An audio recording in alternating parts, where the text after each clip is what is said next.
monitoring constructs. The OSP highly commends Evans Eziamo Mensah, Ajua Adubia Owusu, and Manase Azuri Awuni. We are very grateful for your service.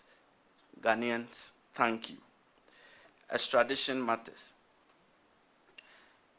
It would occur to you in my submission that the main suspect in respect of the concluded SML investigations is the former finance minister, or a former finance minister, Kenneth Nanayao Oforiatta. We recall that in February, the OSP declared him a fugitive from justice and placed him on our list of wanted persons. The OSP drew a lot of flack that we were going after a very sick person. But our intel told us, and we very well knew, and we kept insisting and telling Ghanaians, that he just did not want to come into the country voluntarily to answer to these charges. We did not relent, even in the face of the negativity. We went ahead. When we relaxed, placing him on the list of wanted persons on representations that he may show up at a certain time, some members of the public took it as weakness in us. Although what we were doing was that if a person says that they are so ill that they cannot show up, you grant them that regard for them to heal before they come in. But on his own stated date, he failed to show up, whereupon we placed him back on the list of wanted persons. Then we withdrew more negative flack that we were talking too much.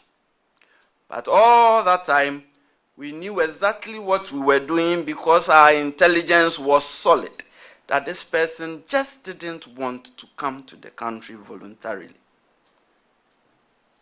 By March of 2025, we had collected all the evidence that we needed to aid in the prosecution of this matter. However, two things were outstanding. One, we needed official verification of a lot of the items that we had intercepted, especially in respect of communication. And this required the input of our major foreign partners. Indeed, the packet arrived on Monday in validation of what we had way back in March. Then, early June, I think it was 10th June, we carried out further searches and seizures at two offices of SML, one in Accra in Osu and one in Tema.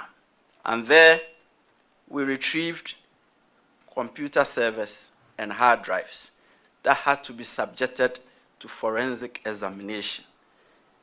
This work is not done overnight. And it is upon this reason that we informed the Attorney General when we kick-started the extradition process that the dockets had not been bound up yet because we were waiting for something. At the OSP, we do not talk lightly. We knew what we were waiting for, and we have them fully now. We have uncovered all that is contained on the computer servers and the hard drives. And now on Monday, with the gracious assistance of our major foreign partner, we have the validation of the evidence that we had way back in March 2013.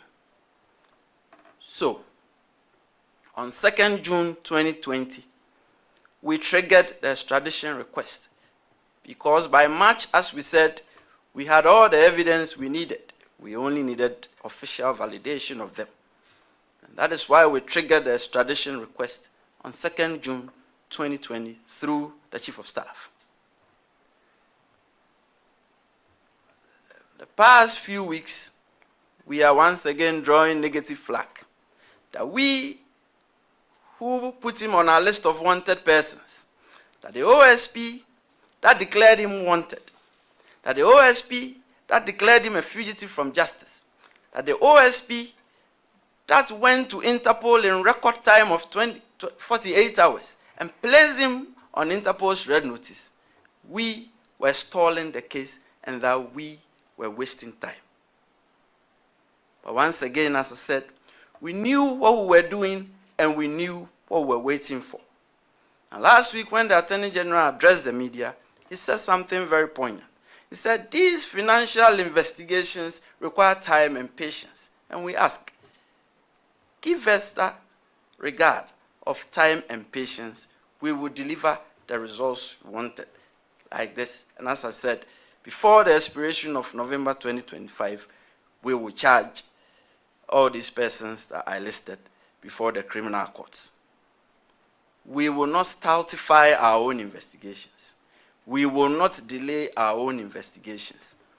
We would do it right. We will be patient. We will be meticulous.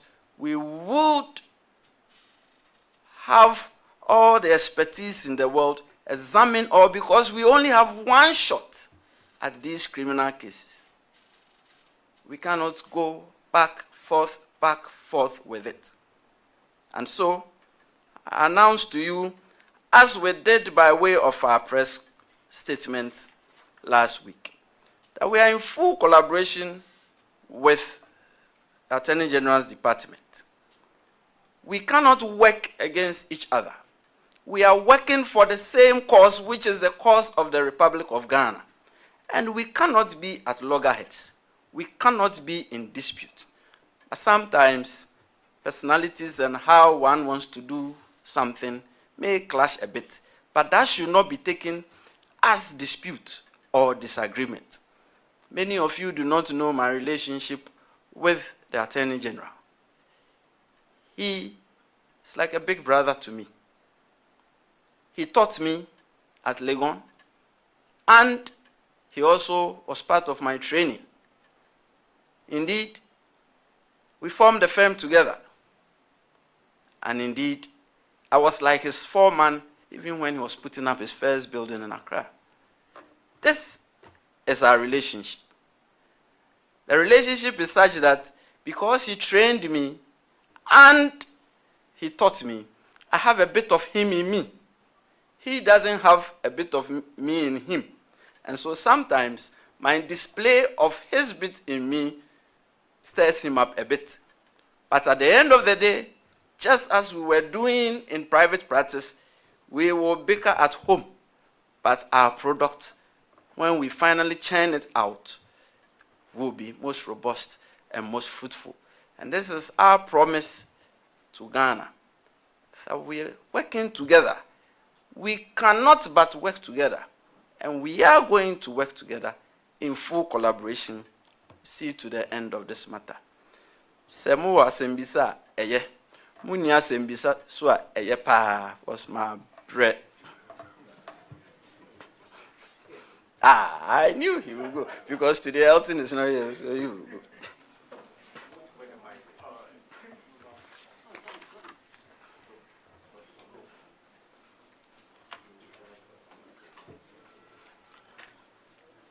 Thank you very much. My name is Ibrahim Hassan. I work with James Martin. Yes,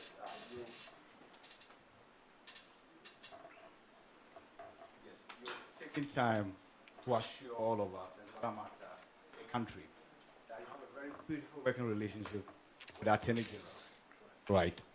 Now, as we heard and was widely circulated last week, there was a request that was made of your office relative to a docket. Per what we gather, maybe it's the use of semantics. Maybe if it had been an investigative report, the story would have been different. What do you say to that? And somebody just sent me a message to ask you that if Kenneth Ofori-Atta applies and obtains a U.S. citizenship, what becomes of your case against him? You think I remember all this? Okay.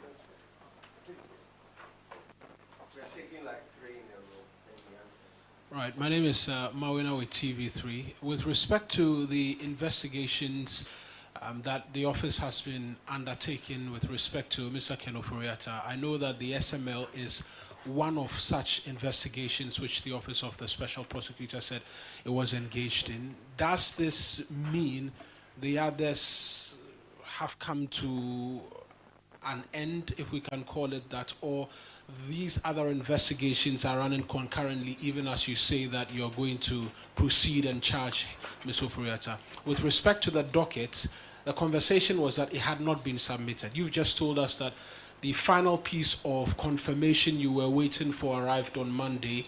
Does this mean that, is there a timeline with which you can give us that you're going to submit this docket now to the Attorney General, because there's quite a lot of interest with respect to that as well?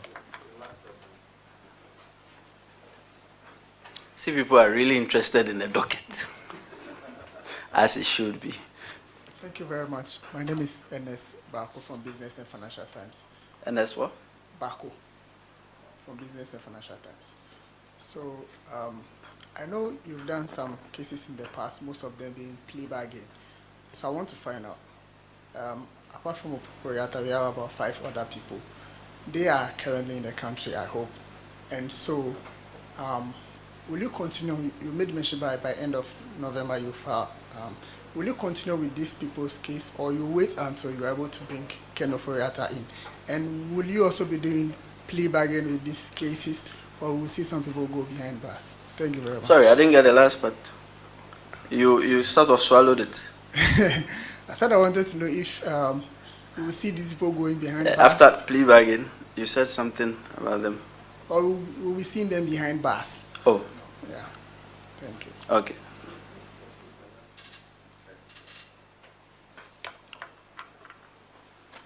See, the first person who has the question who got it right.